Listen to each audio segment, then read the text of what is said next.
पिंडी पर शिवलिंग पर धतूरा पहली बार चढ़ाया गया वो फुलेरा दूज का दिन था। इसलिए शिव महापुराण की कथा कहती है जिस दिन कोई मुहूर्त नहीं हो, कोई काम नहीं हो, उस दिन केवल फुलेरा दूज के दिन आप किसी भी दुकान का, व्यापार का, व्यवसाय का, जन्म का, आदि का कोई भी मुहूर्त कर लो, वो कभी ठप नहीं हो सकता, वो बढ़कर ही चलेगा। सारी जिंदगी के कांटे निकल जाते हैं, सारी जिंदगी के कांटे समाप्त हो जाते हैं फुलेरा दूज।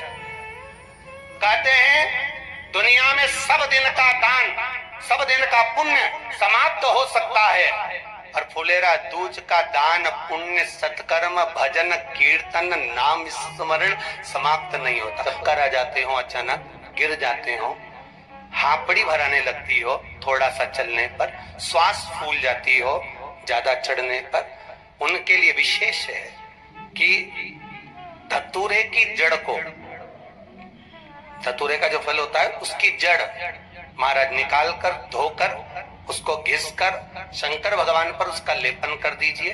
थोड़ी सी जड़ शिव जी पर चढ़ा दीजिए फुलेरा दूज के दिन। उस जड़ को फुलेरा दूज के दिन दोपहर के समय पर उसको वो जड़ केवल 3 या 4 बार सुगंध में सुंगा दी जाती है, तो मिर्गी की बीमारी समाप्त हो जाती है, और जिसको दमा श्वास फूलता है उसको भी आराम लग जाता है। फुलेरा दूज के दिन उसके लिए नित्य आनंद का सुख दे जाती है। और भी ध्यान दें, जिसको बहुत भारी बीमारी हो, डॉक्टर कह रहे हैं कि ऑपरेशन की जरूरत है, ऑपरेशन कराना पड़ेगा, गांठ हो गई है, ये हो गया है, वो हो गया है, निवेदन है एक धतूरा फुलेरा दूज के दिन भगवान शंकर के शिवलिंग पर समर्पित करें, और 5 बेलपत्र नंदीश्वर भगवान पर अर्थात भगवान नंदी पर समर्पित करें। जीवन में कितनी बड़ी भी बीमारी होगी वो आगे नहीं बढ़ सकती, ऑपरेशन की जरूरत नहीं पड़ सकती, वो केवल फुलेरा दूज पर होगा, केवल फुलेरा दूज के, उसके सिवाय नहीं। और वो 15 मार्च को है, मौका मिला है, आनंद से। धतूरा होता है विषैला, कैसा होता है? विषैला, बहुत विष होता है धतूरे के अंदर।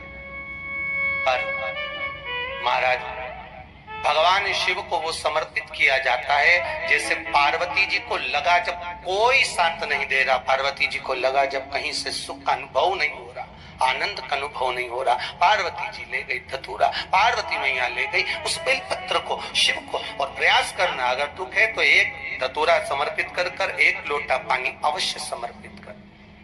उनके लिए भी कहूंगा जिनको शरीर में दाद हो जाती है, खाज हो जाती है, या खुजलियों का क्रम हो जाता है, उनके लिए भी महाराज धतूरे का पानी, धतूरा 1 लोटे में डाल दो, पानी रख दो उसमें, उसके अंदर थोड़ा सा चंदन डालकर वो पानी शिव जी को समर्पित कर दो। वही पानी को लेकर आ जाइए और कुछ देर तक शरीर में लगाकर बैठ जाइए महाराज। वो केवल फुलेरा दूज का है महाराज, उसको शरीर में लगाकर थोड़ी देर बैठ जाइए, 15-20 मिनट तक। शरीर के अंतर्गत कोई वस्त्र ना हो, उस वस्त्र को उतार कर उसको लगाकर बैठ जाओ। 2.5 से 3 महीने में दांत खाज, किसी भी चर्म रोग होगा वो धीरे धीरे समाप्ति की ओर हो जाएगा। महाराज फुलेरा दूज का महत्व शास्त्र कहता है, भले इसको छुपा कर रखा गया हो शास्त्रों के अनुसार, पर इसकी महत्व का, जो दुकान, जो व्यापार, जो व्यवसाय, और पहले भी आपको कहा, मान लो आप शिवरात्रि के दिन रात को भगवान शंकर को धतूरा चढ़ाते हो व्यापार व्यवसाय के लिए, और वो धतूरा आप शिवरात्रि के दिन सुबह 4 बजे से पहले नहीं बांध सकते, तो उस धतूरे को फुलेरा दूज के दिन लाल वस्त्र में बांधकर अपने व्यापार वाली जगह पर बांध दो। जीवन में कभी व्यापार नीचे नहीं जाएगा, बढ़ता ही चला जाएगा। और उनके लिए भी निवेदन करूंगा जिनके यहाँ कर्जा बहुत है, बहुत कर्जा है, चूक ही नहीं रहा, पैसा ही नहीं रहा, व्यापार चले तो कर्जा चूके, उनके लिए भी निवेदन करूंगा। एक धतूरा बेलपत्री के पेड़ के नीचे शिवलिंग का निर्माण कर कर फुलेरा दूज के दिन उस धतूरे को अपनी कामना कर कर हल्दी में भिगोकर उसको भगवान शंकर को समर्पित कर दीजिए अपनी कामना कर कर। उसी हल्दी की 1 बिंदी अपने साथ में रुमाल में लगाकर अपने व्यापार व्यवसाय की जगह पर लेकर जाइए। कर्जा धीरे धीरे धीरे धीरे जब चूकेगा, जब लक्ष्मी आएगी, तो लक्ष्मी की वृद्धि भी वो करता। महाराज ये फुलेरा दूज के ऊपर जिस दिन मां जगज्जननी जगदम्बा अंबा स्वयं भगवान शंकर को मौन होकर देखकर विलापित होती हैं।